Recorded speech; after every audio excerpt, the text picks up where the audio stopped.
જય સીતારામ, જય માતાજી। સ્વાગત છે તમારું મારી આજની રેસીપી વિડીયોમાં। તો આજ તો આપણે બનાવશું શિંગદાણાનું શાક, એકદમ ટેસ્ટી અને એકદમ મસાલેદાર।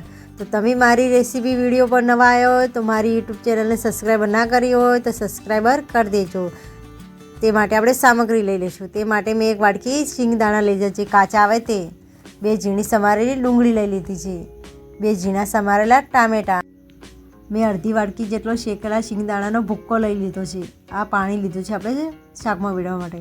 2 ચમચી મોટું તેલ લીધું છે, અડધી ચમચી જીરું લીધું છે, 5 જેટલી લસણની કળીઓ કટિંગ કરીને લઈ લીધી છે। આપણે આદું લીધું છે પીસીને તૈયાર કરેલું।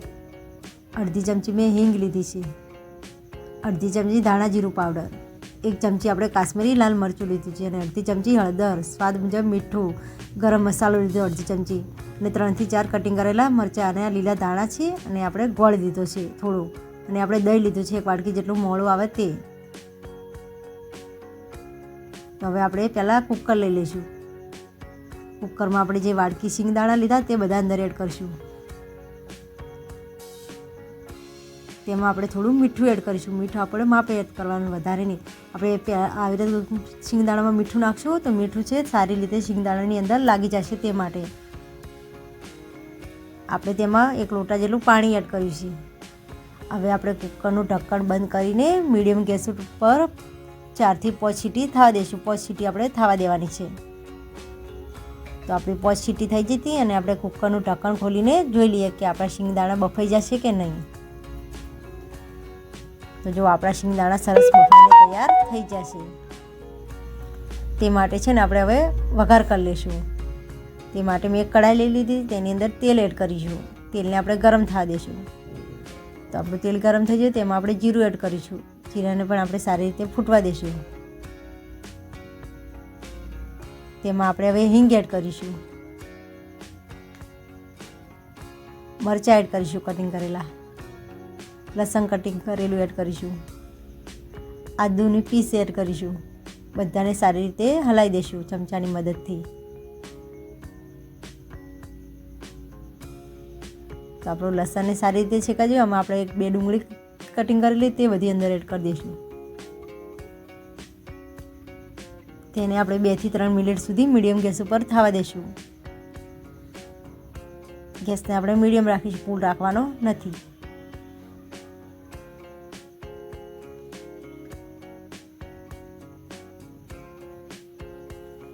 તો જો આપણે 2 થી 3 મિનિટ થઈ જતી ને આપણી ડુંગળી પણ સારી રીતે શેકાઈને તૈયાર થઈ જઈ, તેમાં આપણે 2 ટામેટાં કટિંગ કરેલા તે બધા અંદર એડ કરી દઈશું। તેની અંદર આપણે થોડું મીઠું એડ કરીશું। મીઠું આપણે માપે એડ કરવાનું, વધારે એડ કરવાનું નથી, કેમ કે આપણે આગળ ગોટામાં નાખ્યું છે બાફતી વખત, એટલે આપણે થોડુંક જ એડ કરીશું, વધારે એડ કરવાનું નથી। અને ટામેટામાં મીઠું એડ કરવાથી આપણા ટામેટાં જલ્દી ચડી જાય છે। તેને પણ આપણે 2 થી 3 મિનિટ સુધી થવા દઈશું।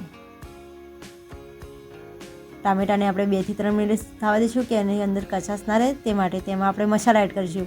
1 ચમચી મરચું, ધાણા જીરું પાવડર, હળદર, આપણે જે ભૂક્કો લીધો હતો તે બધો અંદર એડ કરી દઈશું। બધા મસાલાને સારી રીતે મિક્સ કરી લઈશું।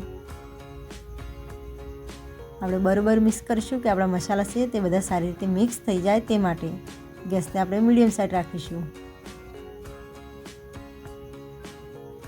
હવે આ બાજુ આપણે ગરમ પાણી મૂકી દઈશું। આપણે શાકમાં વેડવા માટે આપણે હંમેશા ગરમ પાણી જ વેડવાનું છે। અને આ બાજુ આપણે શાકમાંથી તેલ પણ છૂટું પડવા મળ્યું હતું મસાલાથી।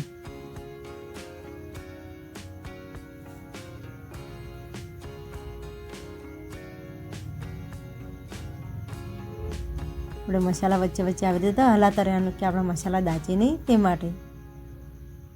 અને આપણે આની અંદર છે ને આપણે જો ગોટાનો ભૂક્કો કરીને રાખશું તો આપણી શાકની ગ્રેવી છે તે મસ્ત જાડી થશે અને ખાવામાં પણ બહુ ટેસ્ટી અને બહુ મસ્ત લાગે છે। તો જો આપણે મસાલામાંથી તેલ છૂટું પડવા માંડ્યું છે।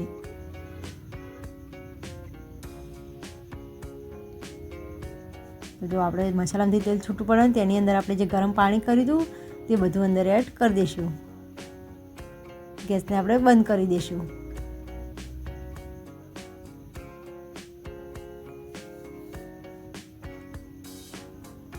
આપણે થોડું થોડું કરીને બધું પાણી અંદર એડ કરી દઈશું મસાલાની અંદર. મસાલાની અંદર પાણી એડ કરવાથી આપણે મસાલા છે બળતા નથી અને સારી રીતે ચડી પણ જાય છે અને ગ્રેવી પણ સારી રીતે ટેસ્ટી અને બહુ મસ્ત બને છે સારી.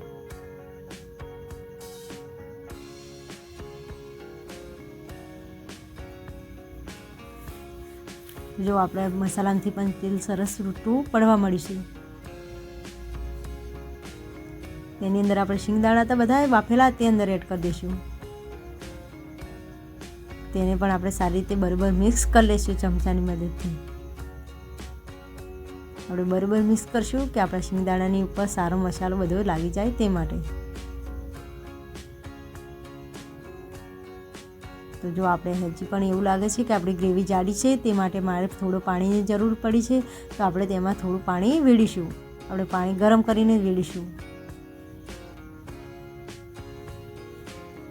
તેને પણ આપણે સારી રીતે ચમચાની મદદથી મિક્સ કરી લઈશું.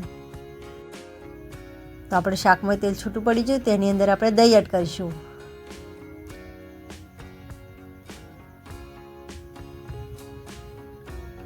ગોળ એડ કરીશું. ગોળની જગ્યાએ તમે ખોળનો પણ યુઝ કરી શકો છો. ગરમ મસાલો એડ કરીશું. બધાને આપણે સારી રીતે મિક્સ કરી લઈશું અને 3 થી 4 મિનિટ સુધી આપણે હલાવવાનું ચાલુ રાખશું. આપણે હલાવવાનું બંધ કરવાનું નથી. આપણે હલાવશું નહીં તો આપણું દહીં છે તે ફાટી જશે, તે માટે આપણે હલાવવાનું આવી રીતે ચાલુ જ રાખવાનું છે.